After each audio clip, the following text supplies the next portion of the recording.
A paz do Senhor Jesus. Que bom podermos estar na casa do Senhor mais uma vez e agradecê-lo pelos seus feitos e principalmente reconhecer o que Ele é. E Ele é e continuará sendo Deus nas vidas daquele que crê no seu poder. Eu tenho plena convicção que você que aqui está tenha a certeza que Jesus também está neste lugar. E nesta noite algo especial vai acontecer na minha e na sua vida. Porque nós somos movidos por fé e acreditamos no Deus em que temos adorado, temos servido e temos prestado culto. E nada melhor do que dizermos a importância de prestar culto. Podeis tomar assento. A importância de prestar culto. Culto vem de cultura, vem de cultivo. Aquele que cultiva é aquele que aplica a sua mente naquilo que está fazendo. Culto é aplicar mente, intelecto, pensamento, coração, corpo, alma naquilo que você está fazendo. Se você está fazendo isso nesta noite, você está cultuando a Deus, porque você está prestando a integralidade do seu ser a esse Deus que pode fazer todas as coisas. Aí conte-me a diferença daquele que faz isso e daquele que não faz. A diferença é grande. Meus queridos, agradecemos a Deus por estarmos ministrando nesta noite especial. E hoje estaremos falando de um assunto que torna a minha alma muito feliz.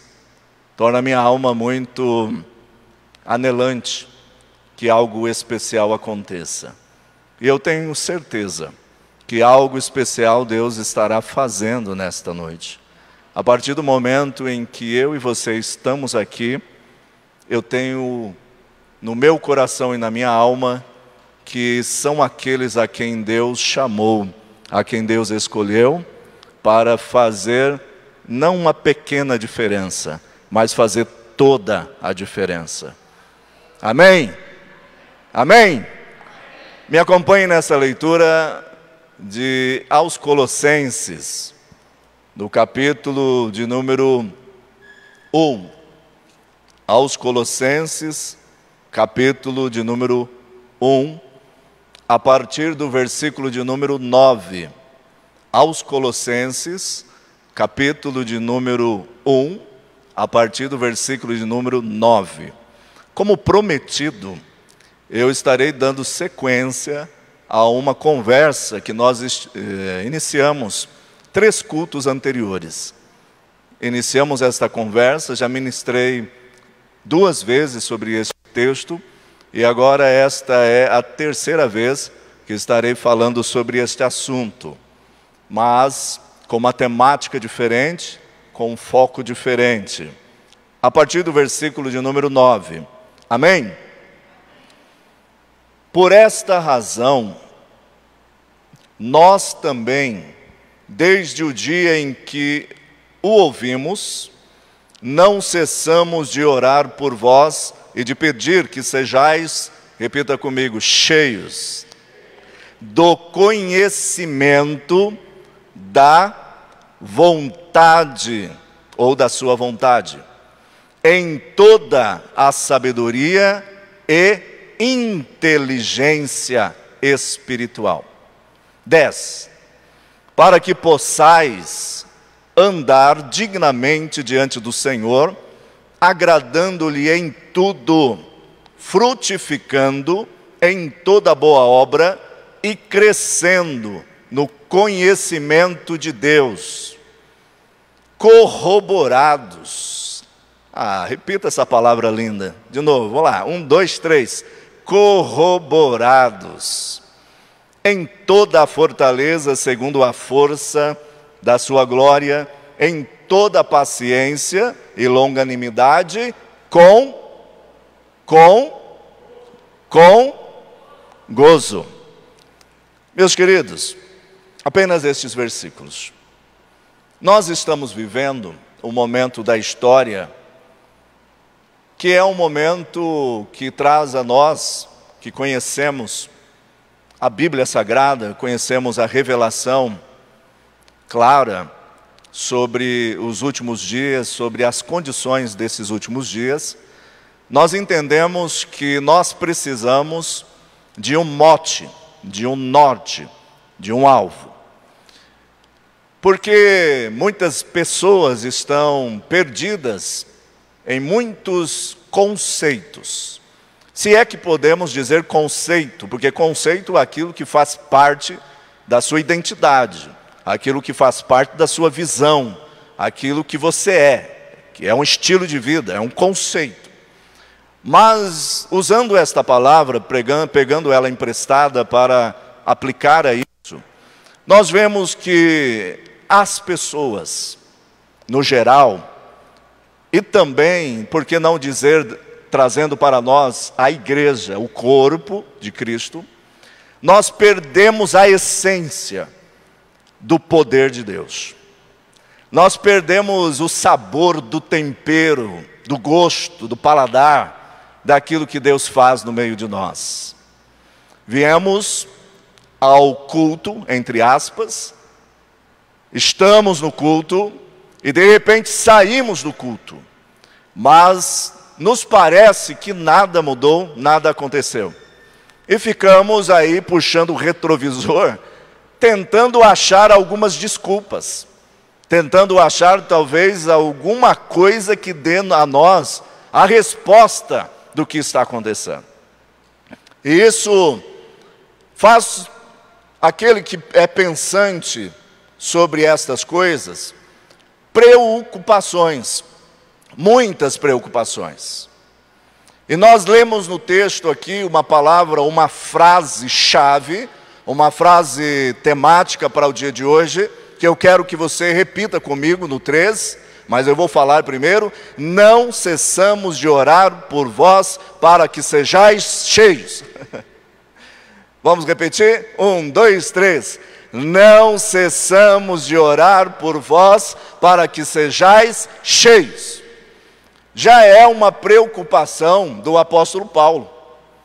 Lembra que nós falamos em algumas ministrações anteriores que isso se deu lá na década de número 6, no ano 60, no ano 61, neste período. E já neste período o apóstolo Paulo estava clamando, gritando com Deus, dentro desse sentido poético e abstrato, gritando com a sua alma, para que Deus pudesse, como ele viu na vida de Epáfras, o amável Epáfras, que aquela congregação, que aqueles crentes em Colosso, viesse a estar sendo cheios de Deus. Cheios. E quando nós começamos a pensar um pouquinho sobre ser cheios, nós entendemos que ao Deus, e o Deus que nós servimos, irmão Pedro, pastor Pedro, é um Deus que gosta de coisa cheia. Amém? Repita para você mesmo: Deus gosta de coisas ou pessoas cheias. Deus, dentro do seu roteiro escriturístico da palavra de Deus, da Bíblia Sagrada, ele mostra no seu roteiro que ele trabalha com a humanidade, direcionando esta humanidade para que ela seja plena, cheia.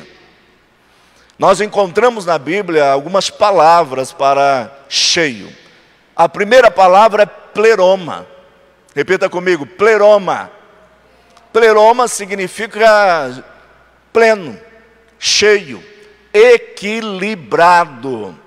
A Marinha adota este lema e coloca nas grandes embarcações plerosai.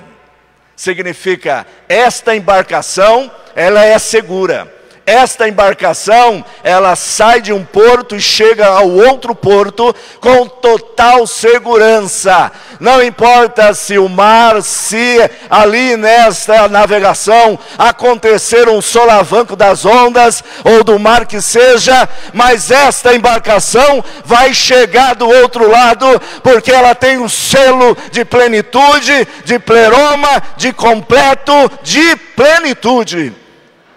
Amém? Quantos aqui têm o selo de Deus, o selo da plenitude? Se você tem o selo de Deus, se você busca a presença do selo de Deus, você é uma pessoa que está navegando na onda do pleroma, do Espírito pleno de Deus, que nos dá condições de estar, de ir, de navegar e de olhar para o céu e dizer: bendito seja o Deus que me deu um alvo, que me deu uma direção, e por isso eu vou caminhando, navegando.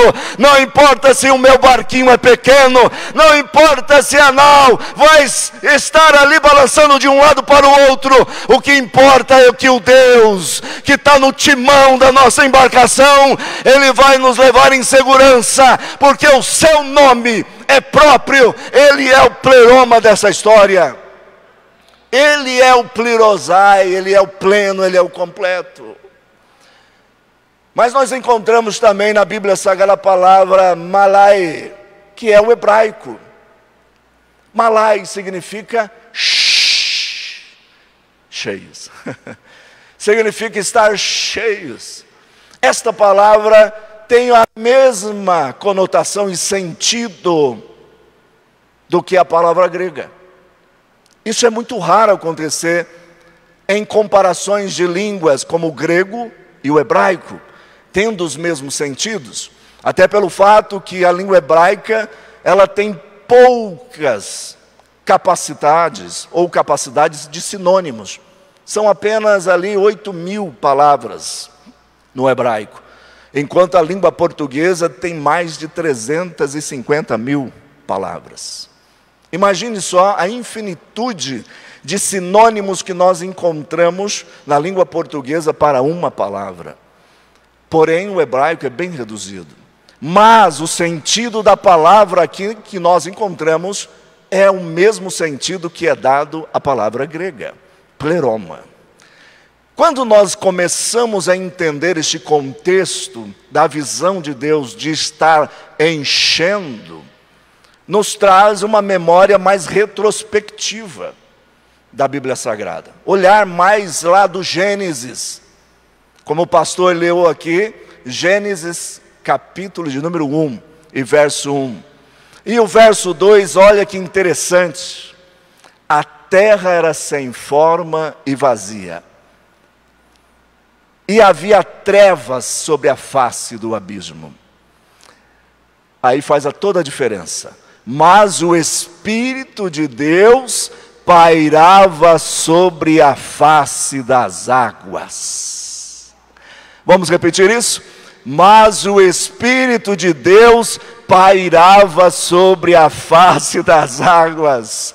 A terra era sem forma e vazia, e havia trevas, negritude, escuridão densa sobre a face do abismo. Porém, entretanto, todavia, o Espírito de Deus pairava sobre a face das águas. Sabe o que eu quero te dizer? Enquanto o Espírito de Deus pairar sobre a igreja, estiver no movimento da igreja, ainda há solução para esta história, ainda há solução para a sua família, ainda há solução para o seu negócio, para o seu empreendimento, ainda há solução, porque ainda o Espírito não só está pairando, mas agora está ativo na vivacidade da operação dentro de mim e de você. Ainda há esperança. Depois que o Espírito pairava sobre a face das águas, Deus disse: haja luz. Luz aqui significa a bênção da presença reveladora de Deus, que ilumina a obra da sua criação.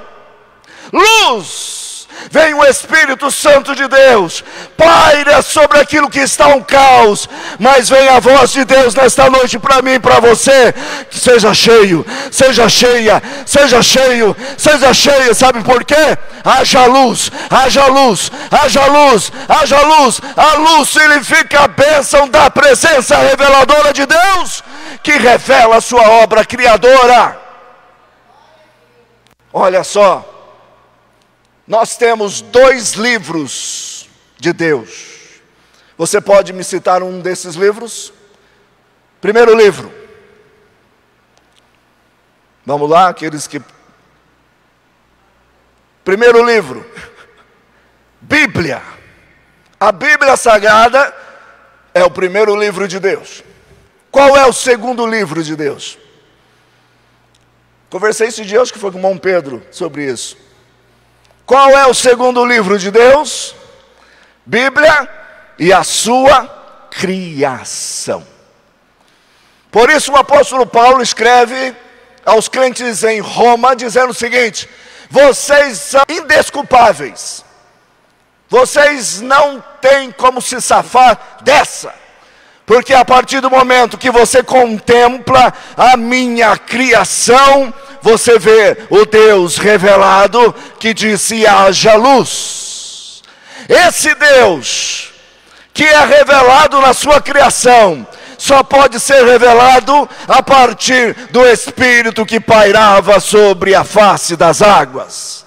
Este Deus absoluto, pleno, completo, quer fazer de mim e de você uma pessoa plena, completa, cheia da plenitude do caráter e da santidade de Deus. Nós vemos isso. Mas hoje, pastor Elisandro, nós entramos num impasse. Sabe qual é esse impasse? O impasse das visões excessivamente emocionalistas e racionalistas. Ou nós somos muito emocional demais, ou nós somos muito da profissão teórica do texto. Ficamos ali, texto, leitura, letra. Ou nós somos muito emocionalistas demais. Nós vivemos no Brasil uma cultura extremamente afetiva. Tanto é que sofremos hoje. Queria dar um abraço no irmão Pedro, quebra-costela, mas não posso. Queria dar um abraço em cada um de vocês, dar um belo beijo no rosto, mas não posso. E sofremos porque somos latinos, excessivamente afetivos. E dentro da cultura evangelicalista que estamos vivendo, isso se torna muito pejorativo. Qual foi o culto bom? O culto bom é aquele que me fez chorar. O culto bom é aquele que me fez pular. Ok. Mas será que este culto está sendo provido, movimentado? Ele está sendo totalmente regido pela sua intelectualidade? Será que se eu perguntar para você o que aconteceu no culto de quarta-feira, ou no culto de domingo anterior, será que eu e você saberemos dizer o que é que aconteceu no culto? Já que culto é cultivo, é mente, é intelecto, é prestação inteligente de culto, já que culto é isso, será que eu lembro o que aconteceu nestes dias anteriores de culto? Se não me lembro do que foi feito e aconteceu, o meu culto foi excessivamente partidário de algum desses pontos.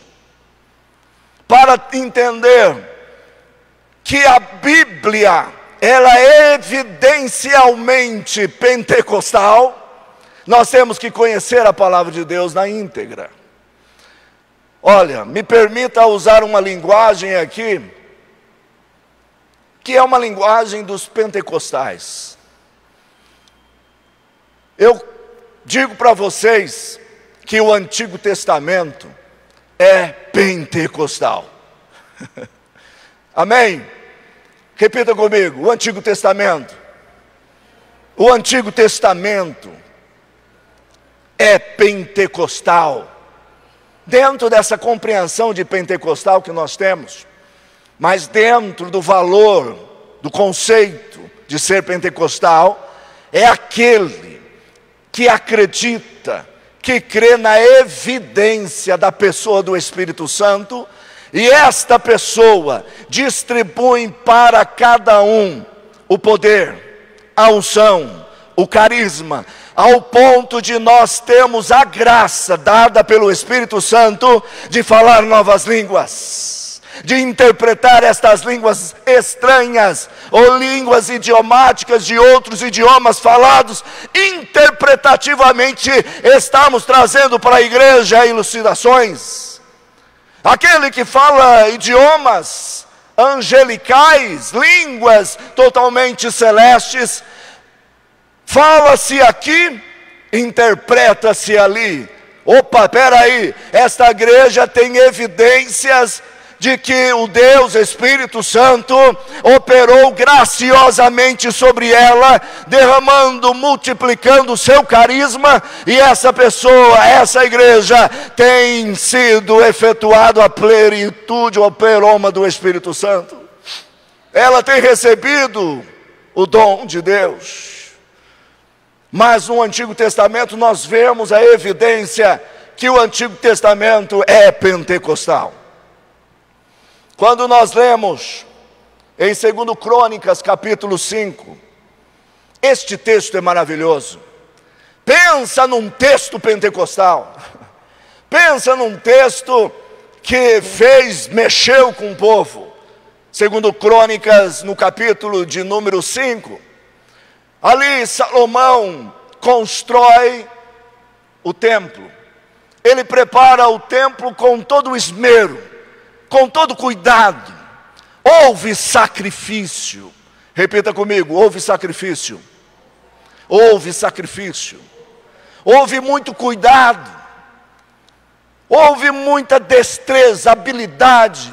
Houve muita aplicação racional, intelectual, para que aquela obra fosse terminada com toda a sua excelência. E quando terminada o templo, quando terminado este monumental prédio, templo, pega-se a arca da aliança, Aron Kodesh, a arca santa, pega ela e se coloca no Santo dos Santos. Quando se coloca ela lá no Santo dos Santos, lembrando que dentro desta arca havia o decálogo, as 10 palavras, 2 tábuas, 5 palavras e 5 palavras. 10 tábuas ali dentro desta Aron Kodesh, dessa caixa santa, dessa arca da aliança, como é comumente chamada. E ali dentro foi colocado, diz a palavra, embaixo, sob os querubins alados. Um querubim, lembrando aqui, todo esculpido de ouro. O ouro simboliza a divindade, simboliza um Deus incomparável no seu poder. Não há Deus semelhante ao nosso Deus. Ele é incomparável, Ele é divino, Ele é poderoso. E ali era colocado embaixo das asas aladas deste querubim. Quando se fez toda esta cerimônia, todo este rito, acontece algo extraordinário no versículo de número 13. Permita usar uma outra tradução que diz assim: olha que lindo. Quer ver o Pentecoste acontecer? Algumas características nós encontramos neste texto. Olha o que aconteceu para que houvesse um mover da glória de Deus. Verso 13 do capítulo 5. Os que entoavam as trombetas, os cantores louvaram e agradeceram a Yahvé, a Deus, em uma só voz. O som de cornetas, símbolos e outros instrumentos ergueram as suas vozes em uníssono ao Senhor e cantaram: porque Ele é bom, o seu amor dura para sempre. Porque Ele é bom, o seu amor dura para sempre. Porque Ele é bom, o seu amor dura para sempre. Movimento de símbolos, trombetas, cornetas, vozes louvando a Deus, 120 sacerdotes clamando, adorando, prestando culto ao Senhor Deus. Negai Shemiovanai. Ali estava a quem Deus se apoderou, Asaf, cheio de Deus, com seu naipe preparado. Estava ali o coro preparado. A obra foi feita, a estrutura estava pronta, a beleza estética era memorável. Mas chega um momento que não é só beleza, não é só estética. Chega um momento que tem que haver uma atitude de culto racional a Deus. Quando esse momento chega, quando há um barulho, quando todos, sem exceção, começam a dizer que Deus é bom e seu amor dura para sempre. Neste momento exato, ouve-se algo maravilhoso que vai acontecer aqui na sua vida e na minha vida. Que Deus é bom e Ele deve ser louvado e adorado para sempre.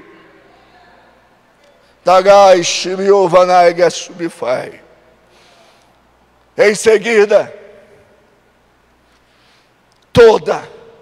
repita comigo, toda a casa se encheu da nuvem da glória de Yahvé.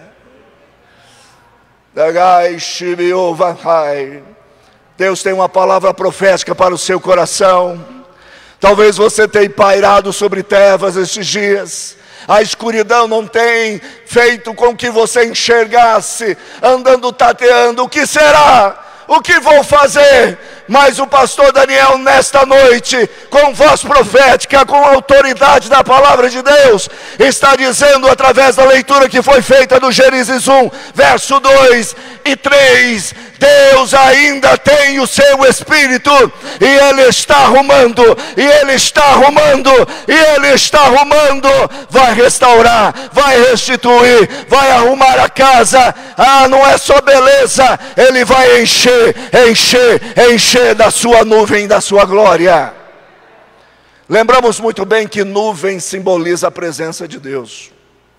Amém? Lembra lá do Êxodo, no capítulo de número 33. No Êxodo, no capítulo 33, houve uma conversa de Moisés com Deus. Deus antecipou o diálogo. E nesse diálogo Deus fala a Moisés: Moisés, fique tranquilo, em outras palavras, vou mandar um anjo à sua frente. Não foi isso? Vou mandar um anjo e ele irá à sua frente. Moisés, provavelmente, dentro dessa nossa capacidade de conjecturar, pensou o seguinte: anjo é poderoso. Anjo significa aquele que é mensageiro, um malak, aquele que traz a mensagem, o mensageiro. É poderoso. Um anjo, ele é portentoso, de fato. Destrói milhares com um apenas. Mas ele pensou o seguinte, falou: eu não quero anjo não. Se o Senhor não for conosco, eu não saio daqui. Se o Senhor não for conosco, eu não arredo o pé daqui. O Senhor pode mandar anjo, o Senhor pode mandar vento, o Senhor pode fazer o que quiser, mas eu quero que o Senhor esteja comigo. Eu quero que o Senhor esteja com esse povo. Talvez ele não tinha de fato conhecimento do Emmanuel, do Deus conosco, não, talvez ainda não. Talvez não tinha esta teologia que nós temos hoje, de fato não tinha. Mas uma coisa ele tinha certeza: sem a presença de Deus nessa casa, sem a presença de Deus na minha família, sem a presença de Deus na história do meu caminhar, eu prefiro ficar aqui. Deus está na sua casa, Deus está na sua vida. Você lava a roupa pensando em Deus, você dedilha o seu instrumento pensando em Deus, você faz a oração pensando em Deus, você vive a sua história como você vive, pensando em Deus. Se Deus não for na sua vida, não adianta buscar anjo, não adianta se curvar diante de anjo, não adianta fazer presépio, não adianta nada. O que adianta é a presença do Deus Emmanuel, do Deus conosco. Só Ele pode fazer a diferença na sua caminhada. E que tem a iluminação deste Deus que revela a sua obra criadora, pode caminhar. E desta forma, toda a casa se encheu. E Deus disse: Moisés, eu vou com você. Moisés, eu vou com você. Vamos conversar um pouquinho mais. O que você quer? Eu quero te ver. Não tem um louvor que diz aí? Eu quero te ver. Não, não peça isso não, viu? Você vai morrer. Não peça. Deus conversa com Moisés. Moisés, é uma coisa muito complicada. Mas vamos fazer aqui uma montagem para que eu possa me reduzir ao ponto de você ver aquilo que eu vou lhe apresentar. Ok? Moisés não viu a Deus. Moisés viu aquilo que Deus apresentou dentro da suportabilidade humana de ver. Deus não se revelou a Moisés na sua glória, porque Moisés queria ver a glória de Deus. Eu quero ver as suas reginas, o seu peso, a sua cavota. Eu quero ver isso do Senhor. Mas Deus falou: não, eu vou te mostrar apenas alguma coisa. A minha mão, uma nuvem, e depois, quando tudo estiver meio que confuso, eu dou uma passada de costa e você dá uma olhada.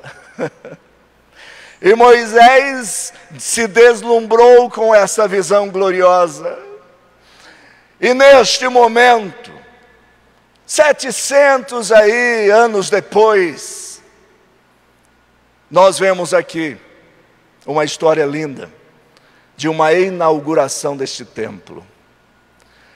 Quando Deus mostra a Salomão que a melhor coisa do culto é a sua presença. Que a melhor ou o melhor momento do culto é a presença de Deus. O grupo estava adorando a Deus porque por Ele, para Ele, é dele, é tudo dele. Quando nós paramos um pouquinho para meditar, nós começamos a ver Deus, sim ou não? Nós começamos a ver Deus. Nós começamos a olhar, peraí, eu acho que eu estou vendo. Eu acho que eu estou começando a distinguir, é Deus, é Deus, é Deus. Por isso que o nosso culto ele precisa ser racional, porque se nós não prestarmos atenção na palavra revelada, cantada, tocada, aplicada, nós não poderemos ver Deus.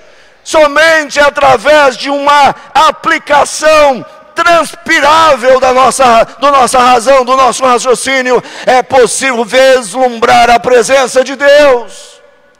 Começamos a ver Deus, a doença, o perjúrio, as coisas que têm nos amaldiçoado, começam a ficar de lado, de canto, porque a maior presença não é a dor, a maior presença não é a perda financeira, a maior presença talvez não seja um filho no colo, mas a maior presença é do eu sou, do Yahvé, do Yehashir, do Deus Todo-Poderoso, daquele que é, daquele que faz, daquele que sempre será.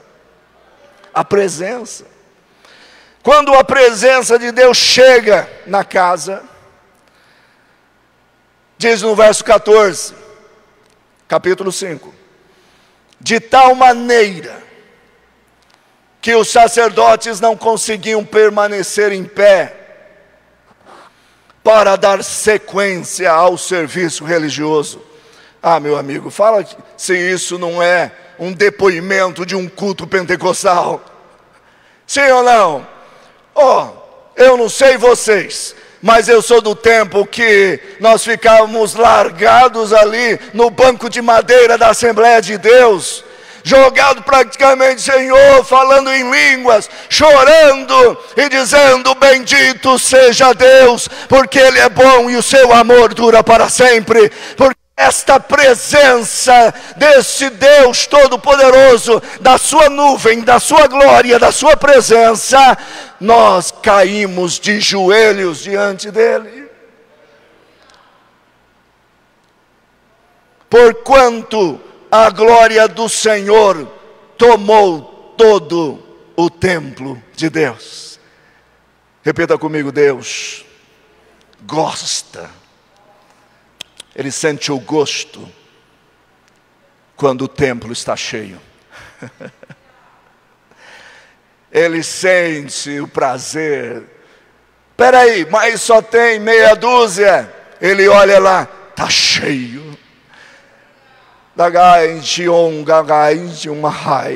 Ele olha, talvez ele veja só eu e o Rodolfo, mas ele olha lá por um templo grande, com a capacidade de quase 1.800 pessoas, dá uma olhada e fala: o templo está cheio,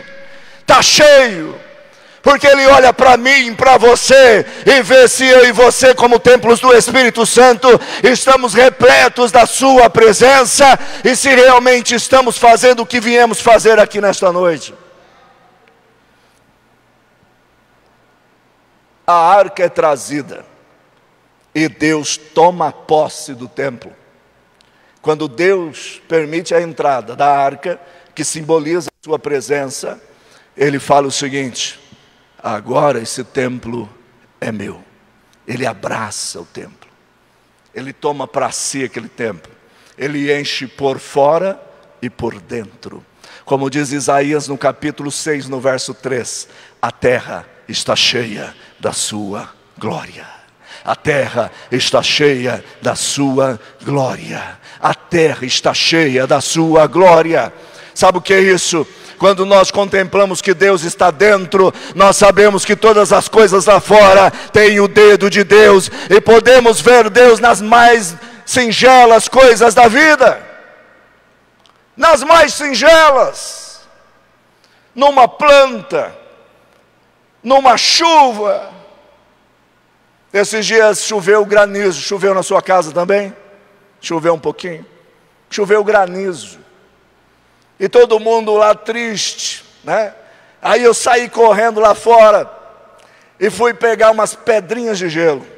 Peguei as pedrinhas de gelo e falei: olha que coisa admirável, olha que coisa extraordinária. É claro que a química e a física vai explicar detalhadamente o que acontece, mas o porquê, a razão, a raiz, o motivo que isso acontece, só o arquiteto da nossa história pode dizer. Por isso a terra está cheia da sua glória. Aquele que tem Deus na sua vida, aquele que tem os olhos abertos pela revelação da luz de Deus, consegue ver a coisa e as coisas criadas de Deus. É o aspecto. Nós vemos, e vou concluir,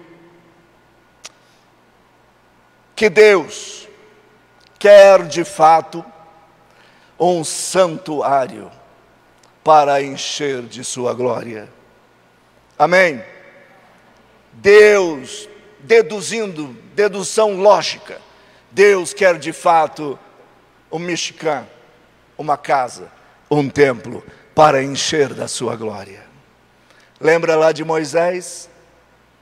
Quando ele termina a obra do tabernáculo, quando Deus dá sabedoria pessoal para Oliabe, para Bezalel, lembra disso?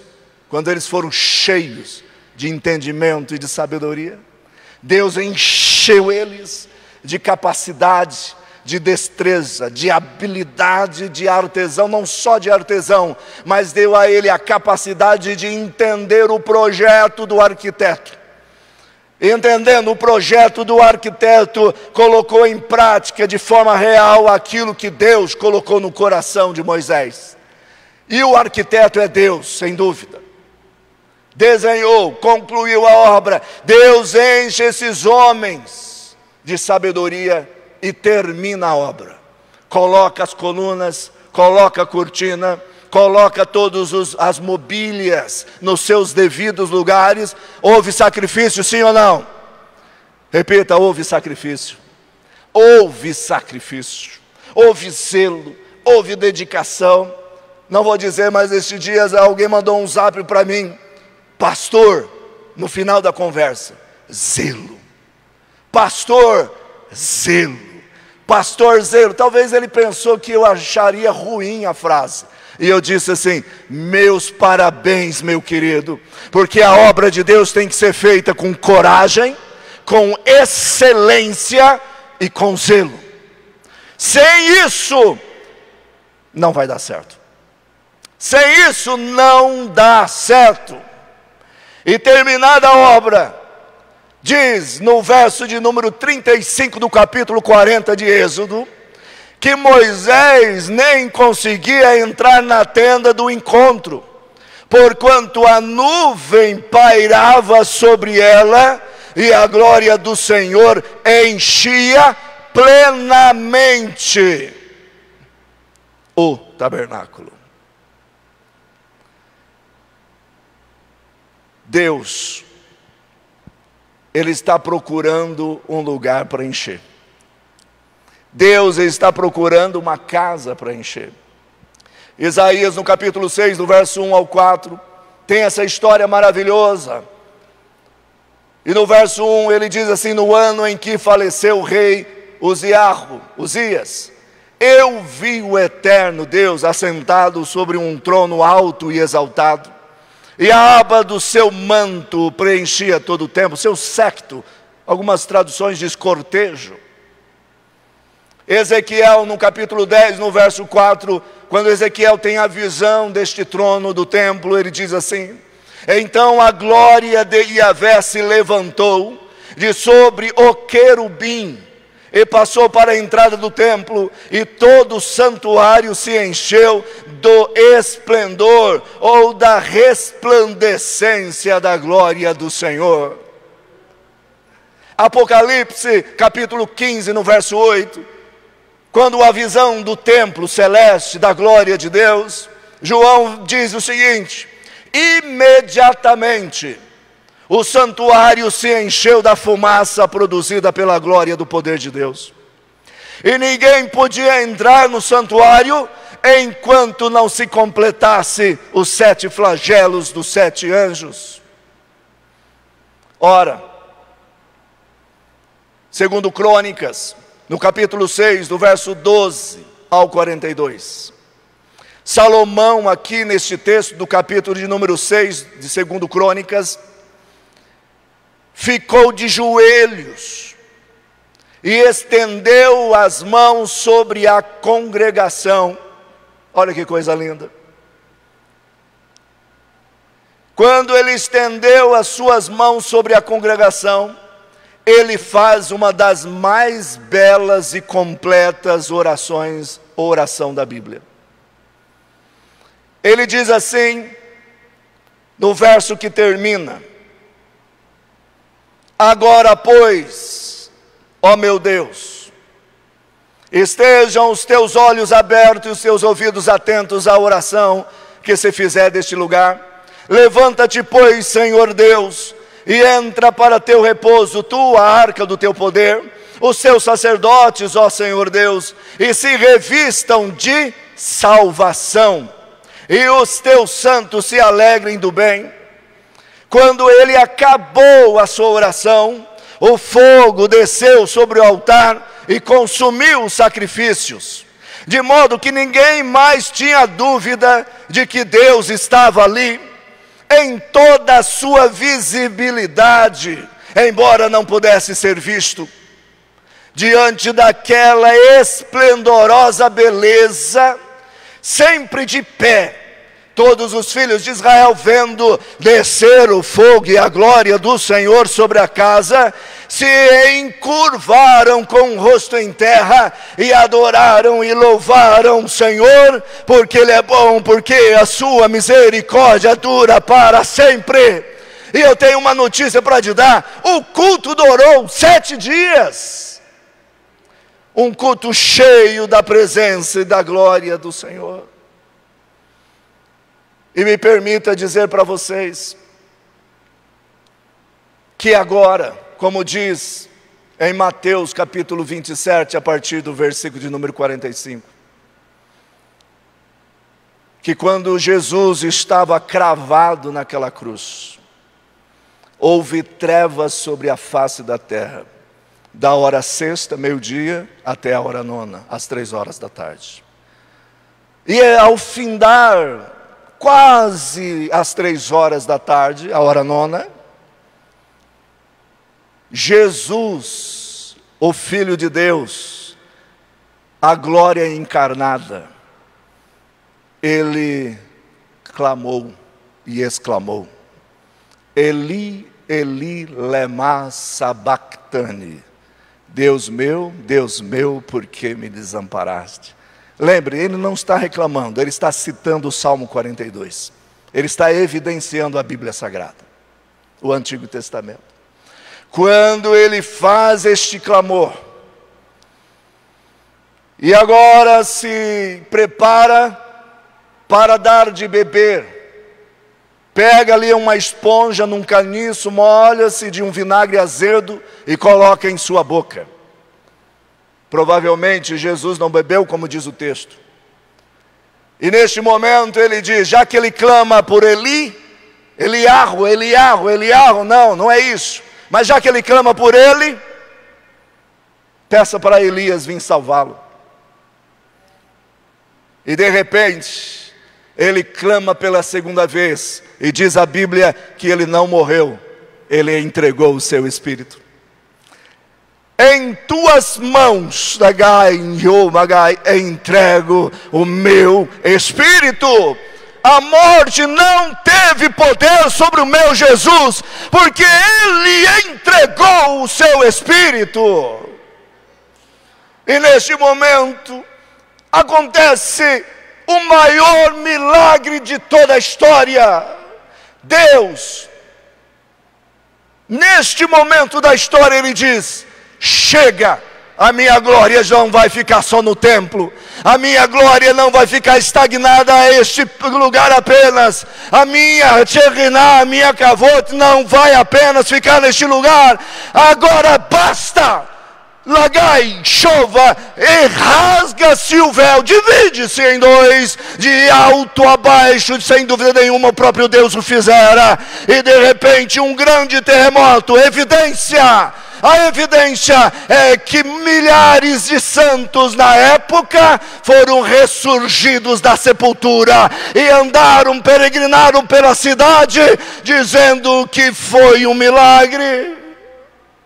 Ah, mas peraí, o que é que aconteceu? O que aconteceu, o que está escrito aos Colossenses, capítulo 2, no verso 14, a cédula que era contra nós, a dívida, a promissória, o cheque predatado que era contra mim, contra vocês, sabe o que aconteceu? Ele, segundo as suas ordenanças, de alguma maneira era contra nós, mas nesse dia, Jesus pegou a promissória e cravou ali na cruz, dizendo: agora aquele que quiser acusar os meus filhos tem que passar por mim. Eu paguei a conta, eu sou a propiciação, eu sofro a ira de Deus, porque eu sou aquele que pagou a sua conta.